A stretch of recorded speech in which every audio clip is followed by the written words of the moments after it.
Gente, boa tarde. Antes de mais nada, queria agradecer a todo mundo que está aqui, que se inscreveu, que pode estar com a gente nessa tarde de hoje, belíssima quarta-feira, pós-feriado, aí pegando já em gancho da semana. Eu sou a Fê, faço parte da equipe de comunicação e marketing da Thaler, sou organizadora do Thaler Meetup, e a gente está muito feliz de conseguir realizar mais um evento ainda esse ano, ainda mais aí com a participação do Celso Martins, que é o CEO da Thaler, que vai trazer um assunto super bacana para a gente sobre dinâmica de negócios. E, claro, está o Rafa aí com a gente também, Rafael Cáceres, que é o nosso CEO e vai estar participando aqui com a gente no dia de hoje. A gente curte muito criar e compartilhar conhecimento no geral, e o Thaler Meetup é só um dos formatos que a Thaler tem para isso, mas a gente já tem o blog há alguns anos, inclusive vários conteúdos aí do Celso e do Rafa lá, inclusive alguns e-books também, que o Celso é um cara que gosta de escrever bastante, se vocês já conhecem ele. Então, se vocês quiserem dar uma bisbilhotadinha rápida, é o blog.thaler.net.br. A gente tem vários conteúdos, inclusive blog post das nossas pessoas talheres, sobre desenvolvimento, agilidade, gestão de pessoas, sobre a cultura da Thaler. Então, é um assunto que a gente sempre curte muito compartilhar os nossos conhecimentos. E esse ano também a gente está com o ThalerCast, que é o podcast da Thaler. A gente estava paradinho ali desde 2017, agora desde julho a gente está voltando com vários episódios, então depois também, se vocês quiserem ouvir, compartilhar, curtir, o ThalerCast ele está hoje disponível no Spotify, no Apple Podcast, Google Podcast, no SoundCloud, aí várias plataformas da preferência de vocês. E antes do Rafa e do Celso se apresentarem, puxarem os assuntos, eu quero falar que a gente vai ter aí uma horinha para o Celso fazer a apresentação. A gente vai deixar as perguntas para o final, então se vocês quiserem, vocês podem colocar no chat aí que a gente vai separando para falar no final. Se vocês quiserem anotar em algum documento, em algum caderninho aí também para escrever no chat no final, ou liberarem o microfone também para a gente tirar uma conversa lá no final da apresentação, podem ficar super à vontade. A gente até prefere que a gente crie essa conversa em conjunto. Acho que é isso, então. Para a gente começar, eu vou chamar o Rafa aí para se apresentar um pouquinho a Thaler, e logo em seguida já puxar o Celso também para se apresentar, e já iniciar o tema de hoje do Thaler Meetup. Legal, pessoal. Tudo bem? Eu sou o Rafael Cáceres, sou o CEO da Thaler. Então, a Thaler é uma empresa de consultoria, desenvolvimento de software e produtos, né? A gente já está aí, vamos fazer 10 anos já ano que vem. E a gente trabalha muito como a Fer falou, com conhecimento, né? Então, a gente está sempre gerando material e levando isso para os nossos clientes, tanto nas nossas consultorias, mentorias, workshops, e no desenvolvimento de produtos que a gente faz também. No dia a dia, estamos lá na mão da massa também, tá? Eu tô, né, eu sou da área de computação também, trabalhei muito tempo como gestor de projetos, gestor de software dentro da Thaler também, assumi como CEO, então hoje eu participo mais da parte de marketing, vendas, mas aí estou sempre ligado também em todos esses movimentos que estão acontecendo, a gente conversa demais sobre isso. Então, isso aí eu trago o Celso. Celso, se apresenta aí e já manda bala, cara. É nóis. Boa tarde, pessoal. Eu sou o Celso, diretor de operações da Thaler. Pegando uma maniazinha legal, inclusive, que eu acabei aprendendo com a Joy Brasil, vou fazer uma autodescrição rapidinho, porque isso vai para o YouTube, pode ser que pessoas cegas, né, acabem assistindo. Então, eu sou um homem branco, estou com uma barba bem rala, porque eu fui me vacinar na semana passada, para a máscara conseguir cobrir bem. Tem um quadro aqui atrás de mim com as ideias mais permanentes e que demoram mais tempo para a gente trabalhar, então ele muda muito pouco. Tá? E atrás também tem uma parede meio rosa bebê. Então, vamos lá. Como o Rafa comentou, deixa eu compartilhar já aqui minha tela. Eu quero fazer uma pequena introdução, tá, sobre essa apresentação de hoje. A gente gerou, alguns de vocês já devem ter ouvido falar, o modelo da governança corporativa de produtos digitais, bem antes da gente começar o estudo do livro desses dois, né, do Sterman e do Forrester, que fala sobre dinâmicas de negócio. E gerou até um paradoxo dentro da minha cabeça, do tipo, cara, se existe comportamento emergente, se existe um comportamento evolutivo, você fixar um modelo para as empresas parece algo que não funciona. Tá? Mas durante a leitura do livro, tá? Bem lá na introdução do livro, eu cheguei a essa conclusão, tá? Eu gerei esse pensamento, tá? Mas aí, avançando no livro, eu vi que a governança ela fazia sentido como um modelo que gera novos modelos. É por isso esse subtítulo, tá? O nome do livro do Sterman é o Business Dynamics, tá? Por isso que o nome dessa apresentação ela tá voltada para dinâmicas de negócio, tá? O objetivo é a gente dar uma destilada aqui no estudo inicial, tá? Que a gente começou do trabalho desses dois caras aí. O Jay Forrester, lá atrás, em 1961, ele escreveu o Industrial Dynamics, tá? E o John Sterman, mais recente, para o ano de 99 e 2000, escreveu o Business Dynamics. Eu estou estudando os dois livros simultaneamente, tá? É legal como eles colocam a questão da dinâmica sistêmica, tá? E a questão dos arquétipos, da estrutura e do comportamento que acontece nos sistemas complexos e como o feedback influencia nas nossas decisões e no próprio processo de aprendizado, tá? Então, ele fala aqui, por exemplo, os resultados das nossas ações definem a situação que enfrentaremos no futuro. Eu hoje, me preparando para esse meetup, eu procurei uma citação que eu vi em algum livro que eu estou estudando durante esse semestre, mas eu realmente não consegui achar. Se alguém puder me ajudar aí, pode até falar, não tem problema, mas eu acho que eu e o Rafa, a gente já conversou sobre isso algumas vezes, é que os problemas que a gente vai enfrentar no futuro, eles estão diretamente ligados com as decisões que a gente tomou hoje. Tá? Eu tinha quase certeza que isso era uma citação do livro do Dom. Tu lembra, Rafa? Não, né? Da onde vem isso? Cara, A é do gente Forrester mesmo? É do Forrester mesmo? Eu não lembro. Eu não lembro. Eu Ou do sei que a gente falou Sterman, sobre isso um dos recentemente, dois. né? Aham. Eu dei uma pesquisada nos livros que eu estou estudando e tal, e realmente não achei a referência que eu gostaria de dar aqui. Mas É aquele, os problemas de hoje são as soluções de ontem, né? Uma coisa assim. é isso, exato, exato. Eles derivam da solução de hoje. Cara, isso é feedback. Né? Então, a nova situação ela altera a nossa avaliação do que a gente está enfrentando nesse momento e as decisões que a gente vai tomar amanhã, tá? Deixa eu. Opa, estou na tela errada. Deixa eu voltar para a tela certa. E aí a gente chega no negócio que é causalidade versus feedback, tá? O pensamento causal, ele implica dizer que você tem sempre uma relação muito clara e linear, né, entre causa e efeito. E você acreditar também que a causa está muito próxima do efeito no tempo e no espaço. Tá? E quando não é a realidade, né? O que você tem dentro de um sistema complexo, na verdade, são comportamentos. Você tem várias causas e que geram comportamentos, tá? E que vão começar a fazer gerar os ciclos de feedback que existem dentro da tua empresa, tá? Dentro da organização. Então, você precisa observar comportamentos, entender padrões que podem ser acidentais ou realmente provocados, né? E algo muito importante dentro do sistema complexo que é o delay de feedback. Tá? Quando você toma uma ação dentro do sistema, enquanto essa ação está percorrendo a estrutura do teu sistema, tá? Você ainda não teve a identificação do efeito. Então, é muito comum, tá? Que você consiga esperar o tempo necessário e parar de fazer intervenção em algum momento, tá? Porque você precisa entender, esperar que a tua intervenção sofra, né?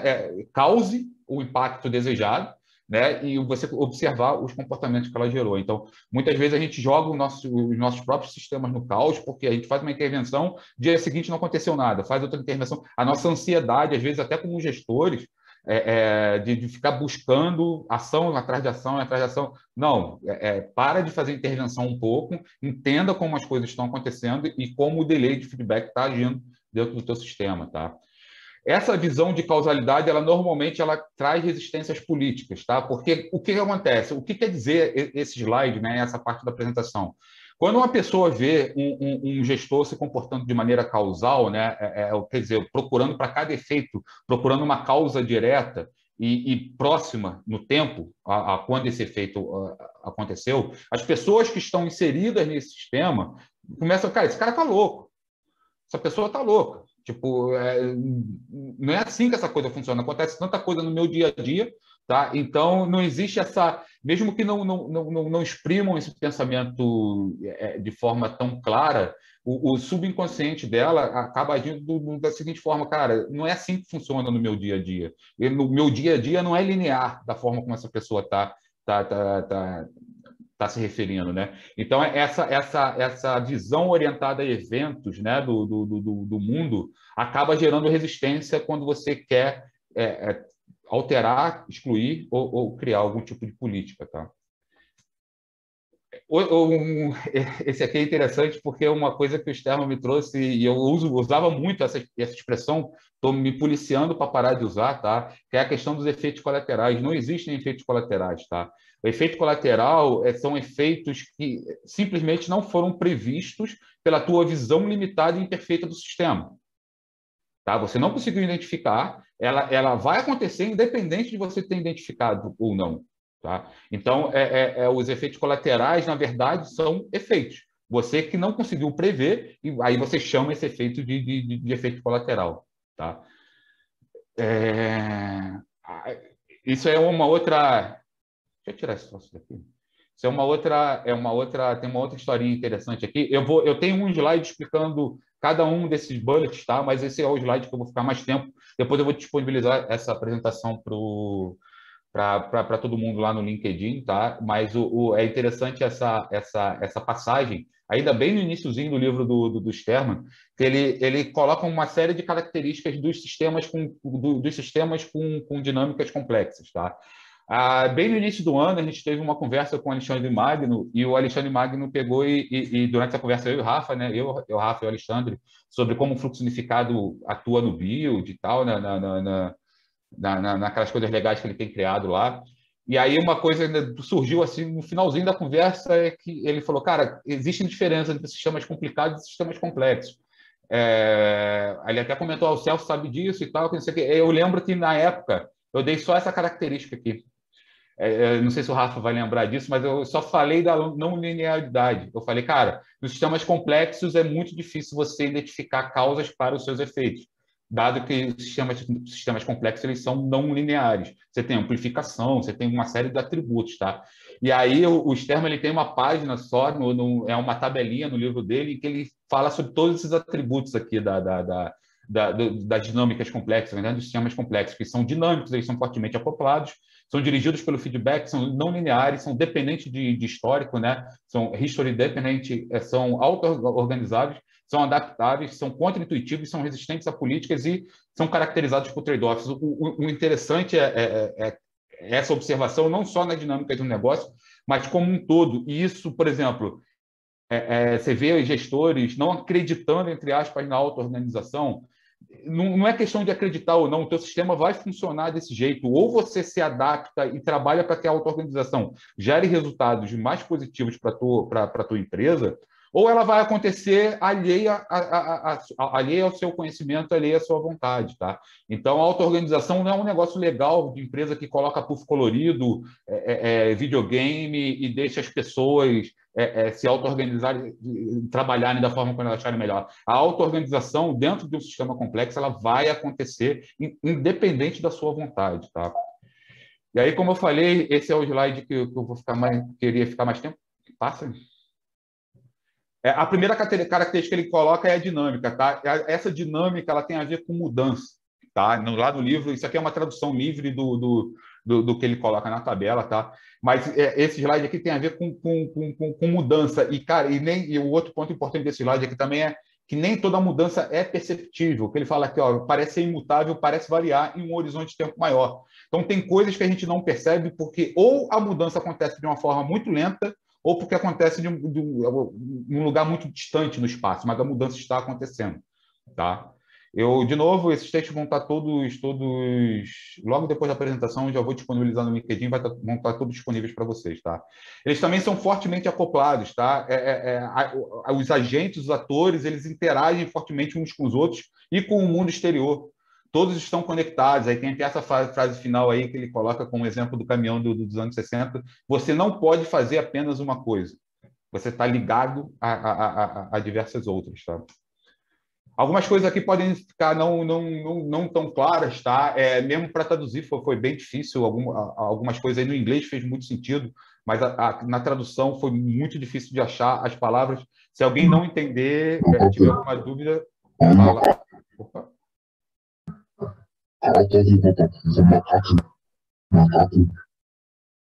Vamos lá, não é comigo, né? Então, o que acontece?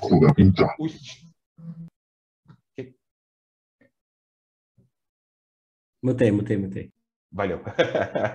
Então, deixa eu voltar aqui. fortemente acoplado. Você não pode fazer apenas uma coisa. Outra característica, ele é dirigido pelo feedback, tá? Porque eles são fortes. Outro ponto interessante também, cara. Os feedbacks vão acontecer dentro.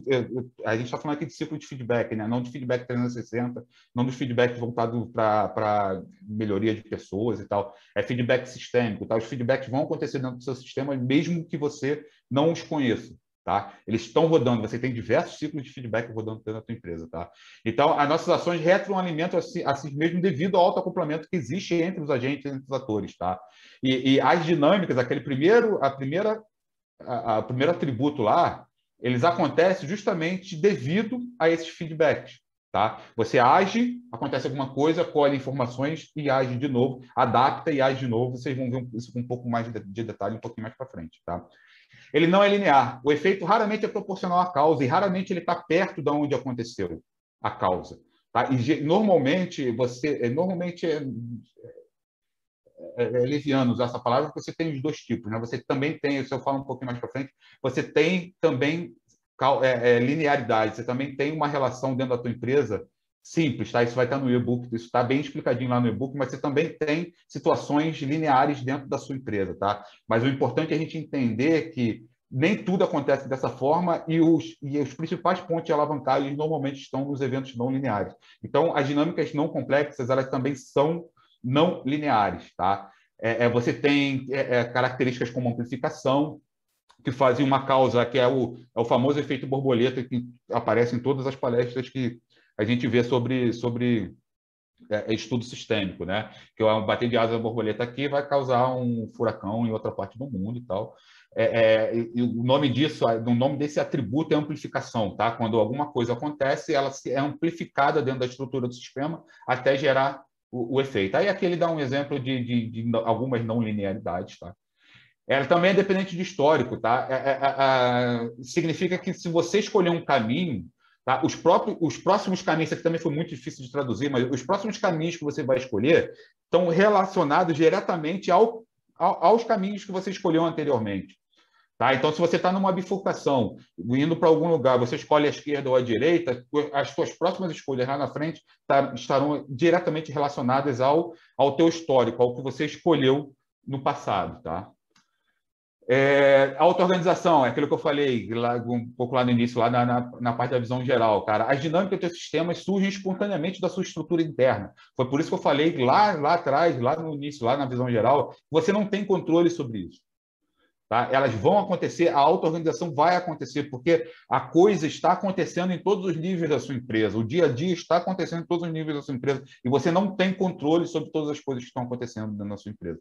Então, além de ser uma decisão econômica, que a gente já conhece muito bem com Don Heineken, também é uma peculiaridade, é uma característica dos sistemas complexos, é a questão da emergência. Tá? Aí ele fala aqui dos padrões da lista do azevo e tal, batida do coração, que todos emergem espontaneamente dos feedbacks entre os agentes e elementos do sistema. E, obviamente, também como estamos falando como a gente tem um sistema, né? Também da interação desse sistema com o seu mundo exterior. Tá? Ele também é adaptável. Essa adaptação ela acontece também alheia à sua vontade. Tá? Ela vai acontecer, você pode tentar impedir, de alguma forma, mas o dia a dia, a interação entre os agentes vai levar os agentes a escutar de alguma forma o que está acontecendo em relação às ações dele e adaptarem as novas decisões a isso. Tá? Isso aqui é legal, a adaptação também acontece quando as pessoas aprendem pela experiência, principalmente quando elas aprendem novas maneiras de atingir os seus objetivos face aos obstáculos. Entretanto, a aprendizagem nem sempre é benéfica. Opa, vamos voltar. Opa. Nem sempre é benéfica, mas frequentemente, às vezes, você tem uma aprendizagem que... Sumiu aqui. Ao vivo é isso aí. Muito louco. Estava onde no adaptável. Alguns aprendizados ainda são benéficos, porque eles acontecem através de alguma situação supersticiosa e paroquial. Paroquial foi até dar uma olhada no para ver qual o sentido desse paroquial de forma localizada, tá? De forma bem com as fronteiras bem definidas, tá? E aí você está olhando por curto prazo e às custas do sucesso de longo prazo. tá? Ele também é contra-intuitivo.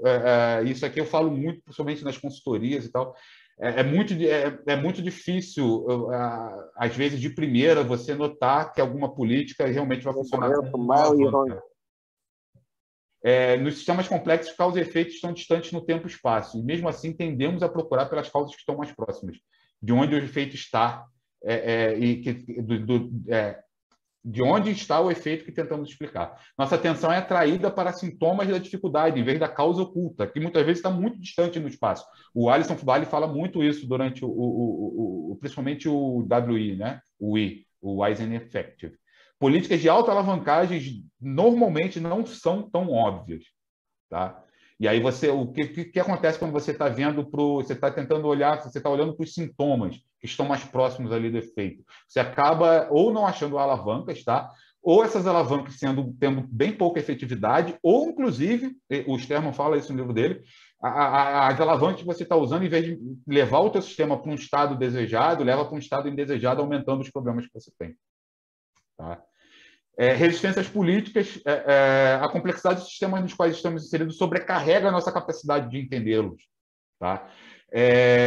Então, como a gente não tem compreensão, e normalmente a gente não tem compreensão, e normalmente o ser humano ele reage, principalmente a políticas que vão estabelecer algumas fronteiras de atuação para a pessoa de que ela não consiga compreender muito bem. Tá? Então, muitas soluções que são aparentemente óbvias falham ou até mesmo pioram a situação. Foi aquilo que a gente falou no slide anterior.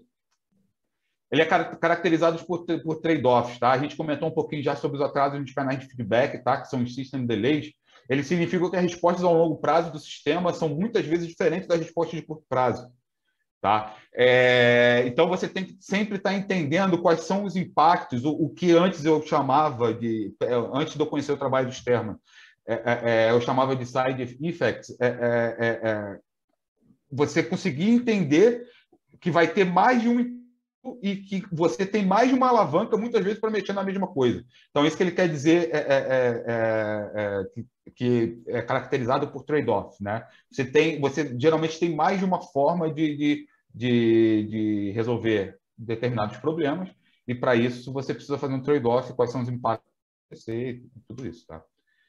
Agora, onde está a complexidade na construção dos produtos digitais? Tá? Isso aqui tem lá no e-book também. Esse slide foi uma inspiração, principalmente vinda dos happy hours, dos eventos, em que a gente, já com um pouquinho de cerveja na cabeça, está sempre discutindo se, cara, software está no complexo, software está no complicado, software está no simples, software está onde? Tá? E a boa parte das pessoas defendem que hoje desenvolvimento de software está no complicado, no máximo. Não estaria no complexo.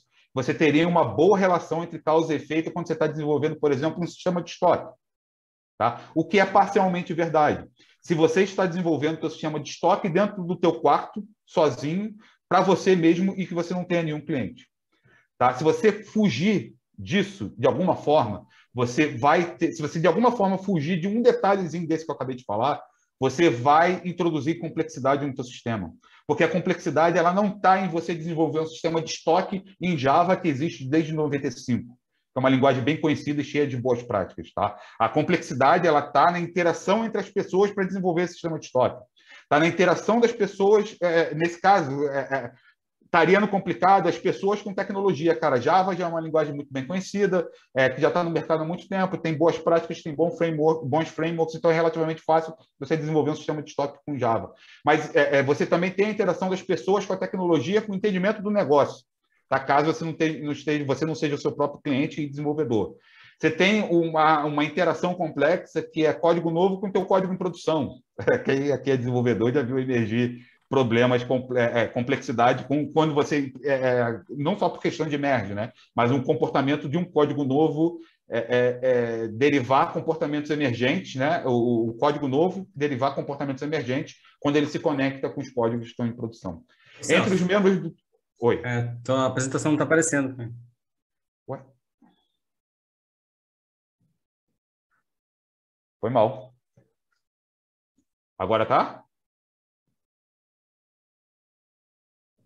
Agora foi. Foi? Agora foi. É porque eu não estou vendo vocês. Agora estou vendo vocês. Tá, foi mal. De pessoas entre os membros do time. Entre os membros do time, com analista de negócios e com cliente. Vocês percebam aqui, lá no e-book, eu explico cada uma dessas aí com detalhe, tá? Aqui a gente não vai ter tempo para isso, mas percebam aqui o foco que eu dei na interação. Tá? A complexidade não está em desenvolver um sistema de estoque. A complexidade não está em utilizar uma linguagem já muito bem conhecida no mercado, bem estabelecida, com frameworks bem testados. Tá? A complexidade está nas interações. É por isso que, sim, na minha opinião, hoje, desenvolver software, qualquer que seja, desde por mais simples que seja, ainda está no domínio do complexo, porque as interações e as dinâmicas são complexas. Deixa eu voltar para cá. E aí a gente chega nos modelos mentais, tá? Os modelos mentais, eles começam a aparecer desde o momento que a gente ia falar que a gente acorda, mas que a gente nasce. Tá? Ele é uma espécie de defesa, ou ele é uma forma que o nosso cérebro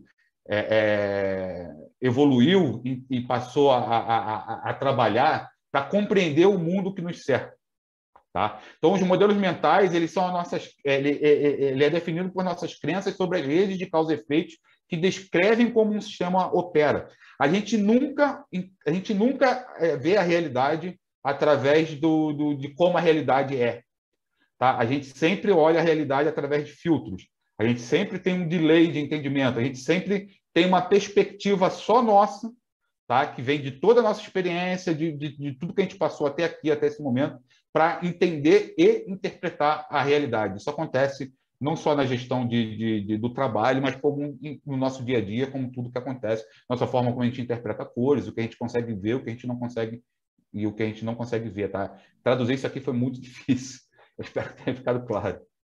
Então, dentro da organização, o que são os modelos mentais? Né? A gente vê muita palestra, principalmente de 2010 para cá, que falam muito de modelos mentais, o que acontece com modelos mentais, o que são a psicologia dos modelos mentais, por que os modelos mentais se formam e tal, mas a gente não consegue, raríssimas são as pessoas que conectaram isso com o nosso dia a dia, com o nosso dia a dia como gestores, como a gente trabalha esses modelos mentais no dia a dia da gestão. Né? Os modelos mentais nada mais são do que as políticas que existem hoje na organização. Se o teu modelo mental ou o modelo mental de um chefe muito poderoso acha que é muito arriscado você fazer deploy diário da tua aplicação, você provavelmente vai trabalhar com janela de deploy. Tá? Então, isso nada mais é do que a manifestação de um modelo mental que provavelmente a sua experiência, a sua carreira, tá? Trouxe até aqui. Você tem medo de desafiar, porque os modelos mentais não são só o teu entendimento sobre a estrutura do sistema que você está atuando, é também de todo o entorno, por exemplo, dos riscos que tem o que você acha que tem, caso você vá desafiar esses modelos mentais. Então, te bloqueia, inclusive, para a percepção de necessidade de experimentação. Tá? Isso aqui é a Cecida lá do Nubank, isso aqui compõe, pelo que eu entendi até agora, né, o modelo que a Cecília está chamando de cercas invisíveis. Tá? Então, os modelos mentais, o conjunto dos modelos mentais da organização é que cria esses modelos essas cercas invisíveis e que criam essas restrições. Tá? E aí vocês vão ver por que é importante esse slide aqui um pouquinho mais lá para frente. Esse aqui é legal, que é importante a gente entender, tá? Esse positivo e negativo aqui, dentro dos tipos de ciclo de feedback, não tem nada a ver com ser bom ou ser ruim, tá? O ciclo de feedback positivo, ele reforça, ele amplifica, tá? Quem conhece o trabalho do Alisson Vale vai me achar um pouco repetitivo aqui. Eu acho que até essa historinha ele conta durante os treinamentos dele. Mas o negativo, ele é balanceador, ele tenta trazer o sistema para a sua zona de conforto atual, tá? Ele tenta neutralizar qualquer tipo de mudança ou o reforço do feedback positivo. Ele se opõe à mudança, ele busca o reequilíbrio sistêmico. Tá? Então, como exemplo, no livro do Sternman, ele usa o exemplo das galinhas, né? Dos pintos, das galinhas e dos ovos. Quanto mais as galinhas põem ovos, tá? Mais pintos nascem, mais galinhas você vai ter. Esse é um ciclo de feedback positivo. Tá? Ele amplifica. Se a gente não tivesse um ciclo de feedback negativo agindo, tá? A gente ia ter uma explosão da população das galinhas. Mas como isso não é verdade, conforme mais galinhas nascem, mais galinhas atravessam a rua e mais galinhas são atropeladas. Isso aqui é um exemplo, para ilustrar, obviamente, né? E você tem menos galinhas. Então, o positivo é a galinha colocando ovos, e o negativo, o balanceador, seria a morte das galinhas, né? O aprendizado, ele é um processo de feedback, tá? E aí ele diz aqui, assim como a dinâmica surge do feedback, também todo aprendizado depende do feedback. Tomamos decisões que alteram o mundo real, coletamos informações do feedback do mundo real e usamos as novas informações, usando as novas informações, revisamos a nossa compreensão de mundo e as decisões que tomamos para trazer a nossa percepção do estado do sistema para mais perto dos nossos objetivos. Aqui a gente começa já a explorar um pouquinho mais o que é problema. Tá? Mas, assim, na representação mais simples de um ciclo de feedback gerando aprendizado, seria isso. Decisão, elas são aplicadas no mundo real, a gente recebe informação, que é a informação de feedback, e adapta as nossas decisões. Tá? Então, o que é um problema? Tá? A primeira vez que eu vi esse desenho foi na segunda temporada do Wii, que aconteceu no início desse ano, tá? E foi com Alisson Vale de novo. Tá? Ele é um gap entre um estado desejado do sistema e a realidade. Tá? Então, esse aqui é a minha realidade. O intervalo, o gap entre essas duas situações é o que a gente chama de problema. Tá? Eu não vou ler isso aqui, vocês depois. Rafa, agora é o Rafa que está desenhando a minha apresentação. Isso aqui, como eu disse, é um texto muito grande, ele vai ficar disponível para vocês, mas basicamente aqui a parte mais importante é a discrepância entre os estados desejado e real. Farão com que o mundo real se mova em direção ao estado desejado. Tá? Vamos lá. E aqui a gente entra nos feedback loops. Tá? O primeiro exemplo de feedback loop aqui você vê que é um desenho um pouquinho mais elaborado do que aquele desenho que eu mostrei anteriormente. Tá? Você toma a decisão, elas são aplicadas no mundo real que provém feedback. Tá? Eles vão prover feedback e vão afetar novamente as nossas decisões. Tá? Só que nesse ciclo aqui, nesse desenho, ele adicionou os modelos mentais do mundo real que a gente tem. Tá? E esses modelos mentais, eles influenciam na estratégia, na estrutura e nas regras de decisão que, na verdade, estão por debaixo dos panos das nossas decisões, que serão aplicadas no mundo real, que darão feedback que a gente vai, de novo, reaplicar. Aqui vocês percebam que no feedback loop simples, tá? Você tem uma parte quebrada dele. Tá? Você tem uma parte importante que influencia as suas decisões e que não está sofrendo como posso dizer, nenhum efeito das informações de feedback que você colheu no mundo real. Tá? Então, você tem aqui uma falha, porque você continua vendo e analisando. Beleza, eu estou analisando os information feedback, tá? Mas eu não estou mudando os meus modelos mentais. Então, eu estou sempre, a cada ciclo, observando ou confrontando ou analisando os feedbacks através das mesmas lentes, através dos mesmos modelos mentais. Tá? E aqui é o duplo. Tá? Na verdade, depois eu tenho até que mudar isso aqui, viu, Fê?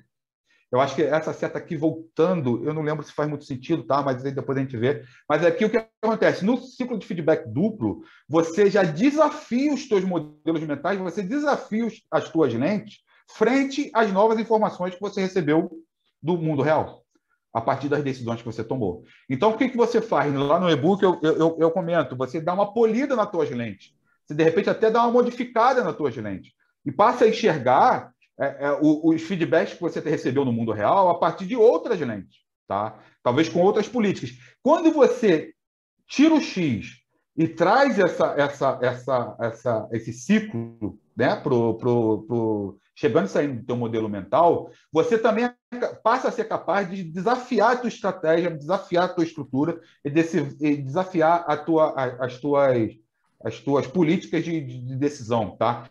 Lá no e-book tem uma historinha, eu vou contar também aqui rapidinho, eu acho que vale a pena. Enquanto eu estava escrevendo o e-book, a gente estava desafiando um modelo mental que a gente tinha muito antigo dentro da Thalia. Tá? A gente estava desafiando, na verdade, a gente estava desafiando uma política que era a consequência do modelo mental que a gente tinha. Lá em 2015, quando todo esse trabalho começou, a gente criou uma política quase junto com a política de limitar o WIP da empresa, de que todo cartão em etapa de serviço, aqui eu estou usando a nomenclatura do Don Heineken, tá? todo cartão, todo trabalho em etapa de serviço, ele precisaria estar com uma pessoa atribuída a ele. Tá? Isso parece ok. Até então, a gente não tinha visto nenhum problema com relação a isso. Mas o que acontece? O nosso sistema de cobrança ele é automatizado. Tá? Ele vem direto do fluxo. Ele é montado a partir do que acontece no fluxo. Tá? Então, as pessoas estavam saindo e trabalhando, não trabalhando, mas precisando sair para problemas pessoais, às vezes de 2, 3 dias, e o nome estava ficando lá no cartão. Isso não estava dando a sinalização correta para a gente, porque a gente não trata isso como um bloqueio. Tá? Isso é uma coisa que acontece, pessoas precisam resolver problemas pessoais, e isso a gente não trata como bloqueio, porque a gente não pode levar isso para uma risk review, e a gente não pode fazer nada em cima disso. Que política a gente criaria? Cara, você não vai ter mais problema pessoal a partir de agora. Então, ela não funcionaria como uma alavanca de Kaizen. Tá? Então, a gente não usa bloqueio para isso. A gente desafiou esse modelo mental, desafiou a estrutura, desafiou a política, e hoje em dia, se a pessoa sai, se eu não me engano, por mais de 2 horas para resolver alguma coisa, ela tira o nome, ela faz um comentário no cartão, diz aonde está, tira o nome dela do cartão, tá? E aí isso já sinaliza para todo o sistema, tá? De que aquele cartão ali está numa etapa de trabalho sem estar bloqueado e sem ter ninguém atribuído a ela. Então, talvez se uma pessoa colocou um cartão para a Dani foi fazer, ou já entregou alguma coisa, ela pode, em vez de puxar uma história nova, tá? Ela pode pegar aquele cartão que agora está órfão. Tá? Isso habilita mais para a gente o estado de fluxo. Você não vai estar jogando junto com o limite de WIP, né? E você não vai estar jogando trabalho novo no sistema, já que você tem um trabalho que está órfão, que não tem ninguém tomando conta dele, não tem ninguém olhando para ele. Só que a coisa é um pouco mais complexa do que isso, né? Você tem, na verdade, vários ciclos de feedback agindo e atuando uns sobre os outros. Tá? Nesse caso aqui eu botei 2 porque vai vir mais um slide. Tá? Então você tem os outputs de um ciclo de feedback que estão servindo como inputs de outros e vice-versa. Tá? Um ponto importante que eu coloco lá no e-book, mas que era para eu ter falado antes, eu acabei não falando, é que para você fazer uma intervenção, você precisa entender quais são, pelo menos parcialmente, qual é o timing do teu ciclo de feedback. Tá? Porque não adianta, eu falei um pouquinho sobre isso lá, não adianta você ficar fazendo uma intervenção seguida da outra, se você não está entrando, os termos, né, até usa essa expressão, você tem que entrar no teu ciclo de feedback. Tá? E respeitar o delay que acontece dentro dele, que acontece com ele. Tá? Para você colocar novas intervenções baseadas no que você vai estar recebendo e não fazer alterações aleatórias o tempo todo só porque você precisa fazer alterações. Tá? Só que aqui é a brincadeira, né? É um pouco mais complexo, mas é bem mais complexo. Tá? Você tem vários ciclos de feedback, não interessa o grau de complexidade do teu sistema. Numa pastelaria, você tem vários ciclos de feedback rodando dentro da pastelaria. Não interessa o nível de complexidade do teu sistema, você tem vários ciclos de feedback atuando e uns agindo sobre os outros, mesmo que você esteja alheio a isso. Mesmo que você não queira isso mesmo que você não ache isso legal. Tá? E aí, a governança foi, com o avanço do estudo do Sterman, vamos pensar assim, eu salvei a governança da morte dela, vamos dizer assim, porque eu acabei percebendo de que, na verdade, o ciclo de governança de produtos digitais, ele é um ciclo de feedback, ele é uma instância desse desenho aqui. Tá? Ele é uma maneira de você trabalhar com produtos digitais, tá? Seja ele software, seja ele marketing, com esse ciclo de feedback. Tá? E aí é uma maneira, inclusive, da gente trabalhar com um valor suposto, também do nosso amigo Alisson Vale, tá? E desafiar o teu valor suposto frente às informações que rodaram, tá? Dentro do teu ciclo, e entender se o valor suposto realmente virou o valor percebido. O valor suposto aqui eu poderia ter colocado até uma exclamação, tá? Mas o valor percebido é sempre uma indagação. Cara, realmente o valor que a gente supunha era o valor que a gente esperava? Aqui a gente sente os feedbacks do mercado. E aqui a gente adapta o plano e os modelos mentais, a nossa visão de mundo. Tá? Isso dependendo, obviamente, dos atores que estão atuando dentro do teu sistema. Tá? Ela é um processo de aprendizado de loop duplo. Ela é potencializadora de aprendizado com feedback loops. Tá? Então, basicamente, isso é a governança. Ela trabalha muito forte no encaixe problema-solução, tá? do teu sistema. Só que é um pouco mais complexo. Você não tem um ciclo de governança atuando no teu sistema. Você tem mais de um. Você tem vários ciclos de governança, os outputs de uma servindo como input de outra e uma influenciando nas outras o tempo todo. Tá? É aquela história, né? Você não entender ou você não conseguir visualizar ou você não entender que isso acontece dentro da tua organização não significa de que isso já aconteça. A grande diferença é que se você passa a visualizar e a entender como os ciclos de feedback acontecem dentro da tua organização, tá? Você passa a entender as alavancas que você tem disponíveis e que tempo, em que momento você aplica essas alavancas tendo como objetivo a melhoria do teu sistema como um todo, né? Celso, saiu de novo o slide. Eita, nós.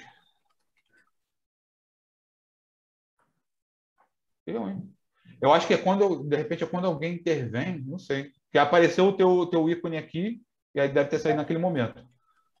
Vocês estão vendo agora? Isso aqui vocês já tinham visto ou saiu? Não, acabou de sair.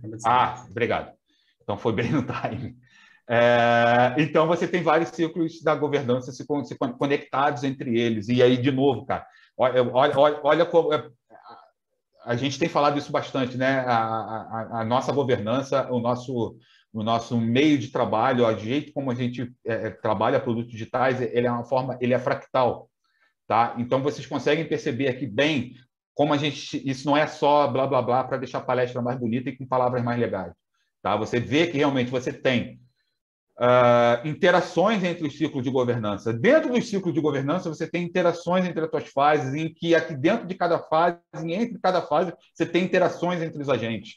Tá? Então, você tem em diversos níveis o mesmo conceito, a mesma abstração acontecendo. Então, hoje, um ponto importante de falar também é que hoje, por exemplo, a Thaler, ela não funciona exatamente dessa forma, desse desenho. Tá? O objetivo desse ciclo de governança é ele ser colocado dentro da sua empresa e o teu próprio modelo poder emergir a partir dele.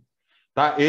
O grande objetivo desse ciclo é você conseguir habilitar dentro da tua empresa um fluxo que aprende, um fluxo de valor que aprende, uma empresa que aprende, você potencializar o aprendizado dentro da tua empresa. Tá? E aí você tem toda a rede, tá? Aqui são as 3 principais referências dessa apresentação e do e-book e de tudo que a gente vem estudando, tá?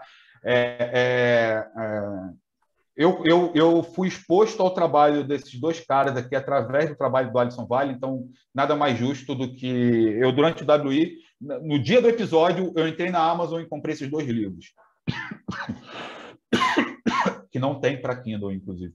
E eu até aconselho, mesmo que tenha para Kindle, vocês não comprarem Kindle, porque eles estão muito ricos em imagens e em referências visuais. Eu não me dou bem com o Kindle com relação a isso. Mas aqui são as 3 principais referências, tá? Então, onde é que está o Alisson Vale aqui? Eu acho que o business e o industrial está bem claro. Mas onde está o Alisson Vale aqui? Valor suposto, valor percebido, encaixe problema-solução. Essa visualização aqui de que um problema é o gap entre o desejado e o estado real. Aqui embaixo é a parte do livro em que para mim ficou bem claro que o Sterman, e talvez tenha sido até a inspiração do Alisson, em que o Sterman faz essa conexão, né, de gap entre desejado e realidade ser o problema. Tá? E por eu ter conhecido o trabalho dessas 2 pessoas aqui através do próprio Alisson. Tá? Aqui são algumas empresas que já foram expostas a esse modelo de governança, tá? Mesmo antes da gente ter começado a estudar o trabalho do Sterman. Tá? Então, a Isinvest, que agora foi comprada pelo Nubank, aquela expressão que o pessoal do Ágil gosta muito de usar, principalmente na última década, a gente come da nossa própria comida. Então, a gente está o tempo todo aplicando e refinando o nosso modelo de governança à luz disso tudo que a gente explicou para vocês. O CIASC, que é o Centro de Informação e Automação do Estado de Santa Catarina, que faz várias coisas para o governo, de automação, de software e tal, não só para o governo de Santa Catarina, mas como o Brasil como um todo. A rede de academias do Smart Fit. Agora, mais recentemente, a gente fechou com a Coca-Cola, com o marketing da Coca-Cola Latin America. Tá? A gente está aplicando esse modelo de governança dentro do marketing da Coca-Cola da América Latina, tá? Aqui é a Box TI, aqui é a WI Digital, uma empresa lá de Sorocaba, e aqui é a SoftFox, uma empresa lá de Pato Branco. Então, vocês podem ver que o que deixou a gente bastante feliz, eu também venho estudando a complexidade já há mais de 10 anos e tal. Uma das coisas que eu mais gosto da complexidade é o nível de abstração dela. Tá? Então, eu tenho autores aqui na minha estante que falam da complexidade nos modelos econômicos, tá? Em como as pessoas se comportam na economia, como as pessoas como um grupo se comportam na economia, inclusive de uma maneira bem previsível. Tá? Ao mesmo tempo, do lado do que é o Brian Arthur, tá? É o cara que trabalha com a complexidade mais voltado para fatores econômicos. Do lado dele tem um livro do Stuart Kauffman, que trabalha com as questões da complexidade em cima da biologia, tá? Como a complexidade funciona em cima da biologia. Então, você tem aqui um exemplo disso. Então, você tem várias empresas de vários ramos diferentes, tá? Inclusive aqui a Coca-Cola é totalmente fora do software, está dentro do marketing, em que a gente consegue aplicar o mesmo modelo em diversos contextos diferentes, porque ele está no nível de abstração que permite com que a gente coloque os conceitos, coloque os princípios, coloque os valores e dentro da empresa a gente facilite a emersão, né? A emergência do próprio modelo de ciclo de feedback duplo gerando aprendizado. Tá? Como eu já falei várias vezes, tem um e-book. Opa, não, acabei não botando para antes, Fê. Falei de vocês botar e não botei.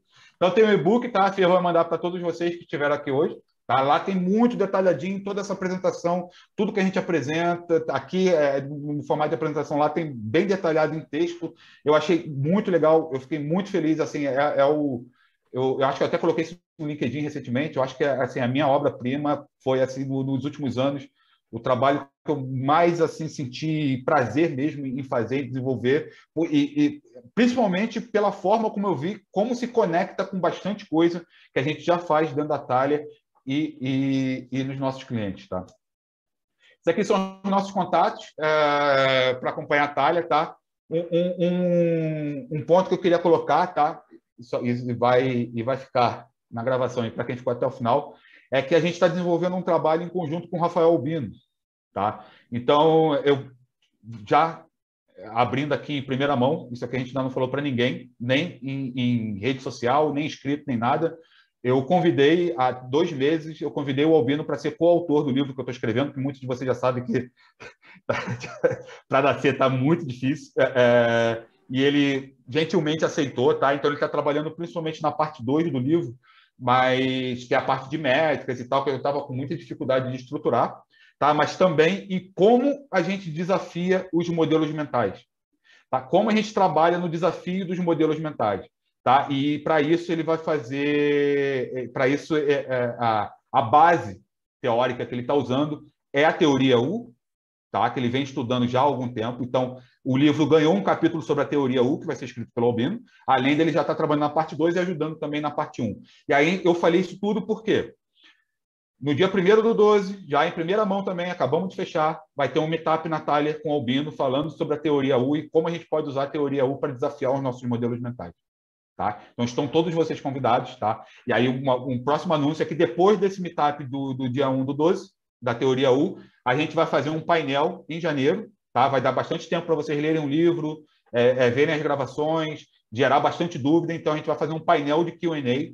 Basicamente, eu, Rafa e o Albino, talvez tenhamos mais pessoas participando, tá? Em que vocês poderão nos sabatinar, fazer todas as perguntas que vocês querem fazer, e vai ser uma sessão, um Thalia Meetup especialmente dedicado a tirar dúvidas sobre dinâmicas complexas, sobre modelos de ciclo de feedback duplo, modelos de ciclo de feedback simples, governança corporativa, teoria U e tudo isso. É isso que eu tinha para falar para vocês. Espero que tenham gostado.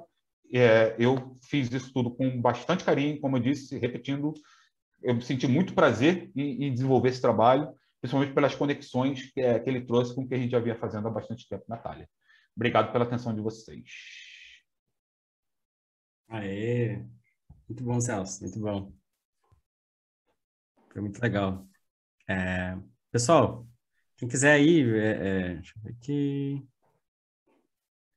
Quem quiser abrir o microfone aí, ó, JP, fala JP. JP! Leandro, galera toda aí. Quem quiser fazer alguma pergunta aí sobre o material, fica à vontade, gente. Aí dentro. Quem não quiser abrir a câmera e falar, pode mandar no chat ali também. Acho que tá liberado agora de novo. Queria só dar meus parabéns aí pro Celso aí. Da hora. Valeu, Valdomor! Muito massa ver o lance do, enfim, um modelo que tem um nível de abstração que tu consegue aplicar para coisas que não são software. Eu achei sensacional. Show de bola. Obrigado, Valmir. Tamo junto. Nossa. Eu sou fã desses caras aí, não vou nem falar desse cara, mas desses caras aí, né, de hoje. Então, sou suspeito. Celso, eu achei bem interessante. E como é que a gente... como é que o fluxo hoje pode ajudar a gente, principalmente a fazer a coisa certa, para a gente não sair, como é que eu digo assim,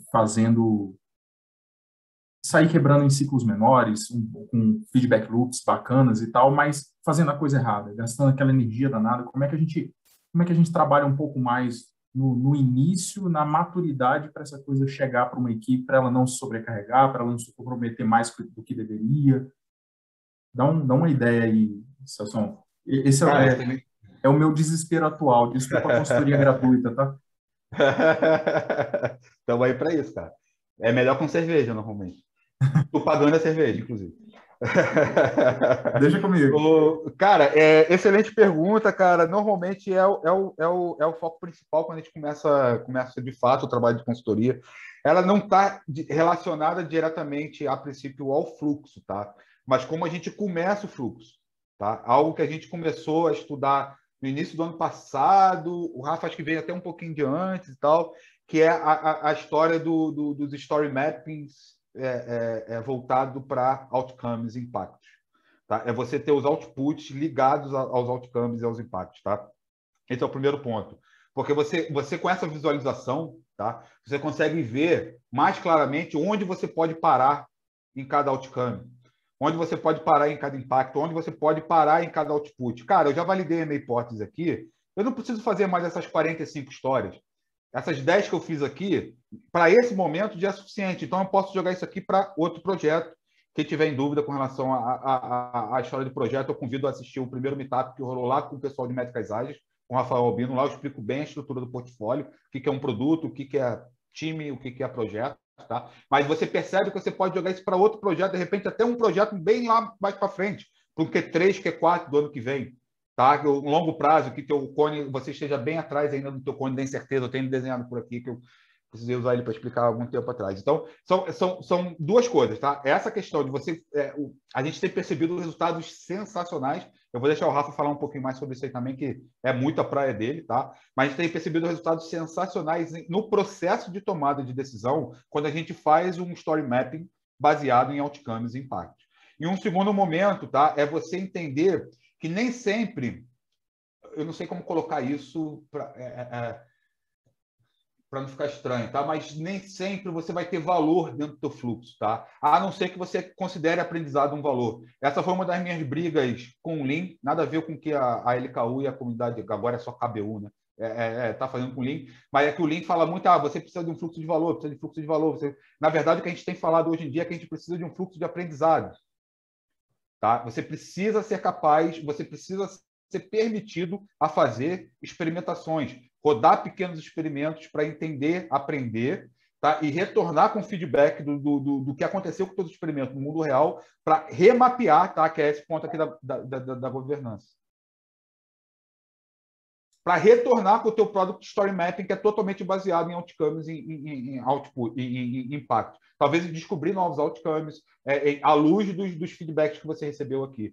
Então, valor hoje para a gente está muito mais do que software em produção ou problema do cliente resolvido, tá? Cara, experimentos, né, que vai nos evoluir em direção do encaixe problema-solução. Tá? É assim que eu conecto essa porra toda. Hoje a gente, esse modelo que a gente tem usado, né, que o Celso falou, qual que é a grande questão do ciclo de feedback que a gente tem quando a gente está falando de outputs, né, que é a fábrica de features, né, a fábrica de funcionalidades, né. Então, alguém vai lá e fala assim, gente, a gente precisa resolver esse problema de negócio aqui, ó. Precisa vender mais, a gente precisa isso, qualquer coisa do tipo, né? Vender mais é sempre o clássico, né? E aí, o que a gente faz para vender mais? Faz um app, faz isso, faz aquilo, né? E aí começa a se desenvolver. Só que, para fazer, aí entra o que o Celso falou ali do ciclo de feedback da causalidade, né? É muito difícil você conseguir conectar aquela feature ou aquele projeto até que você está entregando com o aumento das vendas, né? Porque um monte de coisa aí no meio pode acontecer, né? Então, aí que entra os outcomes, né? Que é esses resultados no meio que a gente coloca, né? E o resultado sendo, esse outcome sendo uma mudança que a gente quer no comportamento do nosso cliente, do nosso usuário, que vai levar a um impacto, né? A um resultado, a um impacto de negócio, né? Então, a gente desce um nível de abstração que é tipo vender mais para, beleza. Se a gente quer vender mais, até acho que tem um exemplo parecido no livro do Alisson, né? Se a gente quer vender mais, então o que a gente precisa? Precisa que mais pessoas peçam um orçamento, por exemplo, ou mais pessoas acessem o site, ou mais pessoas coloquem coisa no carrinho de compra, né? Então, esses são umas metas, entre aspas, intermediárias que a gente consegue validar, né? E aí a gente consegue saber, beleza, esse outcome realmente teve um impacto no que a gente queria? Teve, não teve? Criou outros outcomes, né? Porque todo outcome, no fim, é uma hipótese de solução para resolver aquele problema. Então, quando a gente faz isso, a gente diminui a distância entre o impacto que a gente quer de negócio, o resultado final, e as funcionalidades que a gente está resolvendo, né? Então, reduzindo essa distância, né? A gente tem um ciclo de feedback mais curto, mais rápido. Então, quando a gente faz essa conexão, baseada aí, usando story mapping, tem N técnicas, né? Então, o outcome, né? Todo output que a gente for produzir vai ter que estar ligado a um resultado de outcome que vai estar ligado ao impacto, né? Então, quando a gente faz esses espaços, assim, fica muito mais simples a gente conseguir abraçar exatamente, essas causas, né? Então, assim, você tem o A1, A2 que vão gerar uma mudança de comportamento no meu usuário que vão levar ao impacto, né? Ou seja, ele tá acessando mais o site, ou ele está usando mais, ele está convertendo mais, né? Essas mudanças de comportamento que a gente quer que ele tenha para gerar mais venda, por exemplo, para gerar mais engajamento, para gerar N outro resultado de negócio que a gente quer diretamente. Então, assim, tem técnicazinhas, tem várias técnicas para fazer isso, assim, mas não é algo... É menos complexo até do que parece, assim, mas é um dos jeitos que a gente tem usado aqui. Não sei se ficou claro, JP? Ficou, cara. Ficou sim. É sempre bom ouvir vocês. Massa. Uma das coisas que a gente está vendo aí agora, né, e que a gente tem estudado e tem batido bastante é como é que a gente flui isso, né? E aí a gente começou a conversar muito sobre, beleza, cara, como é que se a gente não consegue fluir esses outcomes exatamente, né? Porque é difícil você fluir isso dentro do Kanban, por exemplo. A gente começou a pensar, bom, provavelmente são cadências, né? São essas batidas do coração, né? Essa cadenciamento, essa respiração do nosso sistema que está toda hora entrando nesse loop de feedback, né? Feedback, atingiu, não atingiu, né? E aí a gente fica toda hora revisando, para ver se essas coisas estão acontecendo, e o que flui aí são os outputs, né? Então, esses outputs que estão fluindo, estão batendo. Então, a cada tempo ali, né? Que é aquele ciclo de feedback da governança que o Celso mostrou, a cada tempo a gente está olhando, foi, né? E a gente está toda hora vendo se tá indo para o caminho certo ou não, né? E aí mudar a direção, atualizar os modelos mentais, né? Como o Celso falou, que beleza, a realidade, a gente criou esses outcomes aqui, a gente implementou o mínimo possível e viu que, cara, não teve resultado nenhum. O que a gente faz? Continuamos e damos mais uma chance, talvez mais um tempo de feedback, porque o feedback precisa ser maior para a gente ter esse resultado, ou desistimos, né? E pivotamos, ou vamos para outro lado, né? Não tem, trade-offs, né? Como o Dom falou também, né? Tudo trade-off, não tem muito uma resposta certa, vai depender do momento, da decisão econômica que a gente vai fazer naquele momento específico. Aquilo que eu coloquei no LinkedIn anteontem, segunda-feira, né? Cara, tá até escrito aqui, os bullets. Cara, você só tem 3 formas de controlar a tua capacidade. Ou você contrata mais pessoas para aumentar teu output, ou você aumenta a tua eficiência para também aumentar o teu output, ou você limita o IP e começa a cortar trabalho, que aí é o foco na eficácia. Ou você faz menos. Tá? Geralmente, esse terceiro bullet, ele tem um efeito, como eu coloquei lá no LinkedIn, ele normalmente tem um efeito quase que imediato. Porque se realmente você imagina que você está com o exemplo clássico da estrada, né? A Avenida Brasil está toda engarrafada. Cara, eu tiro 70% dos carros da Avenida Brasil. O que vai acontecer com ela? Ela vai começar a fluir. Tá? Então, são 2 maneiras de você fazer isso, né? E você voltar para a eficácia. O trabalho voltado ao outcomes ajuda muito nisso, porque te ajuda a decidir o que cortar. Tá? Exato. Então, você pode ou limitar o IP Tá? E a partir dali, esse até onde eu sei, é como o Kanban sugere que você comece limitando o IP, né? Dá uma restringida e flui o trabalho que você já tem dentro do teu pipe, do teu sistema, do teu cano. Mas tem uma mais radical ainda. Limita o IP e corta o excedente. Cancela as histórias que são excedentes. Cara, mas quais que eu vou cancelar? Não sei. Mesmo no primeiro modelo, quais que eu vou passar a colocar num fluxo que está com limite de WIP? Cara, quem vai me dizer isso são meus outcomes, e quem vai dizer quais outcomes eu quero começar a verificar são os impactos. Que impacto eu quero atingir primeiro? E aí a gente inverte, né? Porque quando a gente está falando de um sistema puxado, né? A gente vai limitar dependendo da nossa capacidade, que é a limite de WIP, né? Então, tudo que sobra, ou seja, não tenho capacidade de implementar ainda, o que eu faço? Eu uso meu tempo, em vez de criar novas ideias, eu posso criar novas ideias, mas também para refinar essas ideias que eu já tenho, para ver se realmente, né, não tem outras formas de eu testar sem ter que mandar para o delivery, né? Por exemplo, posso fazer uma pesquisa, posso fazer, né? São algumas formas que eu tenho de validar a hipótese antes mesmo de jogar para o delivery, né?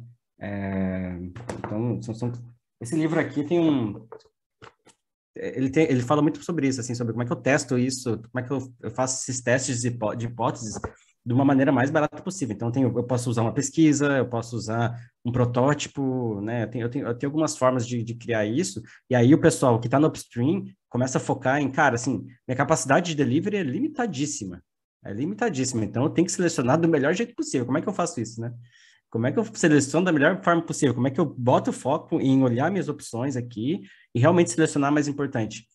E do modelo diferente do modelo atual, que é tipo, cria ideia, vai criando business case, vai jogando para frente, vai criando fila, e aí o pessoal do delivery fica maluco, porque tem um monte de coisa para implementar, não tem capacidade, né? Então, é meio que uma inversão, tipo, cara, beleza, você tem capacidade limitada, foca em melhorar o processo de seleção dessas ideias, né? Seja mais restritivo, né? Então, acho que é uma das dicas aí, seja mais restritivo, que você vai realmente mandar para o delivery. Até Se eu não caro, me engano, né? é Testing Business Ideas, ou JP. Ah, desculpa. Eu posso mandar. A gente bota no link depois para mandar para vocês. É daquela Mas mesma galera do Alex Bolchewalder, do VPD. Esse livro é meio que uma continuação do Value Proposition Design lá, né? Depois Galera do ele vai para frente. Strategizer. Então, mas eu mando o link ali depois. Mas é algo que aí, como a gente... Eu acho que para mim essa aqui é matadora, assim. Eu falei isso até na Jair Brasil agora, recentemente, né? Que a gente tem aquele modelo dual track, né? Que assim, você vai criando, né? Então, você bota um track de discovery, a galera vai criando ideia. Todo mundo tem ideia, né? Ideia.